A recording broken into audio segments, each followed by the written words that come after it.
할렐루야, 성경 통독 276일째입니다. 오늘은 데살로니가 후서 1장에서 3장까지 살펴보면서 데살로니가 후서를 마치도록 하겠습니다. 데살로니가 후서는 사도 바울이 데살로니가 교회에게 보낸 두 번째 편지입니다.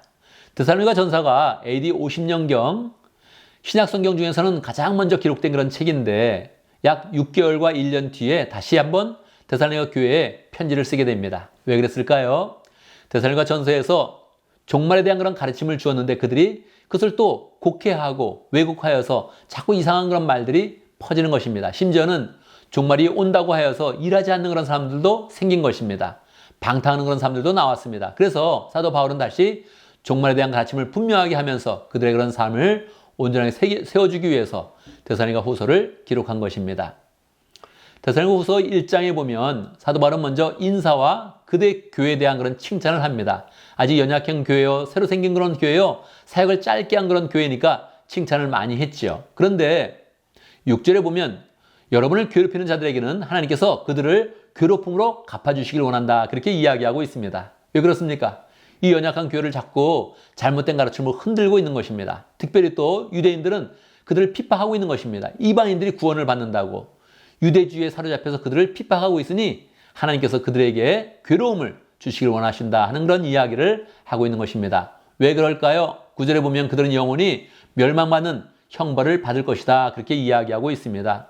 잘못된 가르침으로 교회를 핍박하고 교인들을 어렵게 만들면 반드시 멸망받을 그런 길로 가게 되겠지요. 이제 사도 바울은 이야기합니다. 11절에서 우리는 언제나 여러분을 위해서 기도합니다. 연약한 그런 교회니까 간절하게 기도하는 것이죠. 어떤 것을 위해서 기도할까요? 그들이 부르심에 합당한 그런 사람이 되고 또 하나님의 선한 뜻과 믿음의 행위를 완전하게 해주시기를 그렇게 기도한다 하면서 그들을 축복하고 있습니다. 이 장에서 이제 본격적으로 종말에 대한 그런 가르침을 주고 있지요.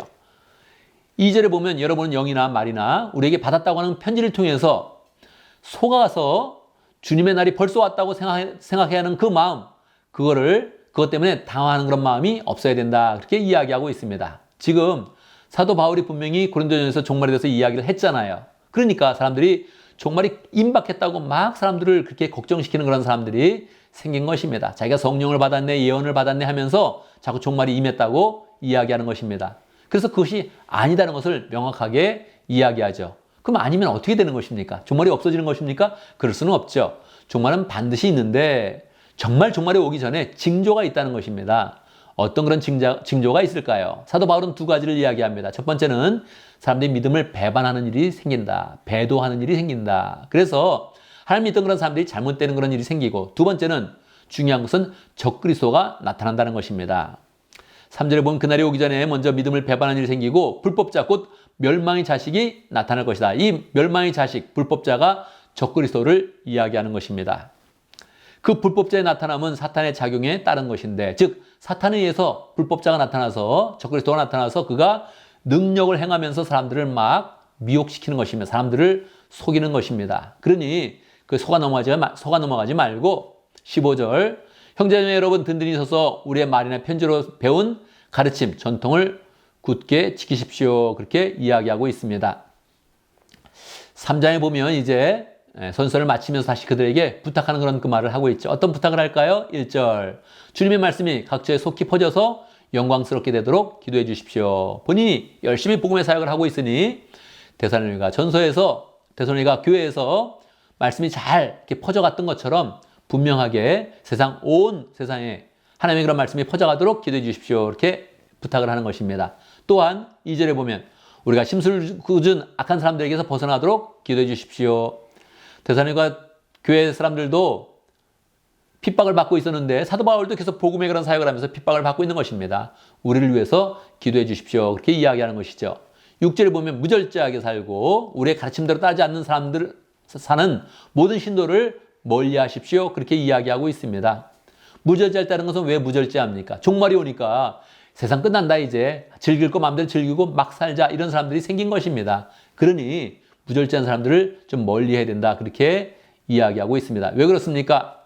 8절 우리도 침이 되지 않으려고 당시에 데살로니가 교회에 있을 때 밤낮으로 일했다. 그렇게 이야기를 하고 있는 것입니다. 거기에 있을 때 밤낮으로 일하면서 사도 바울은 명확히 이야기했습니다. 10절 일하기 싫거든 먹지도 말라. 내가 이렇게 가르쳤는데 이게 아직도 유효합니다. 여러분 일하기 싫으면 먹지도 마십시오. 그렇게 이야기하고 있습니다. 그리고 14절 이 편지에 담긴 우리의 말에 복종하지 않거든 그와 사귀지도 마십시오. 그를 부끄럽게 만드십시오. 그렇게 이야기를 하고 있습니다. 그러니까 바울의 마음이 얼마나 단호한지를 지금 보여주고 있는 것이죠. 그들 흔들리지 말고 말씀 안에 굳게 서야 되고 종말에 대해서도 흔들리지 말고 종말을 기다리고 있는데 당장 온다고 삶을 방탕히 살아서는 절대 안 된다는 것을 이야기하고 있습니다. 17절 나 바울이 친필로 여러분에게 문안합니다. 그래서 바울이 정말로 친필로 이게 내 편지라는 것을 명확히 나타내면서 그러면서 하나님의 그런 계시임을 나타내고 있는 것입니다. 우리는 데살로니가 전후서를 바라보면서 우리가 종말을 바라보는 그런 삶을 살아야 된다. 그렇지만 오늘 하루하루를 마치 마지막을 살듯이 열심히 살아야 되지 방탕하거나 흔들리는 그런 그 마음을 가져서는 안 된다 하는 그런 교훈을 정확히 얻을 수 있겠습니다. 또한 종말을 바라볼 때는 하나님의 죽는 징조가 있으니 배도하는 일, 적그리스도 나타나는 일을 잘 살펴보면서 하나님의 그런 때를 바라보는 그런 삶을 살아야겠습니다. 감사합니다.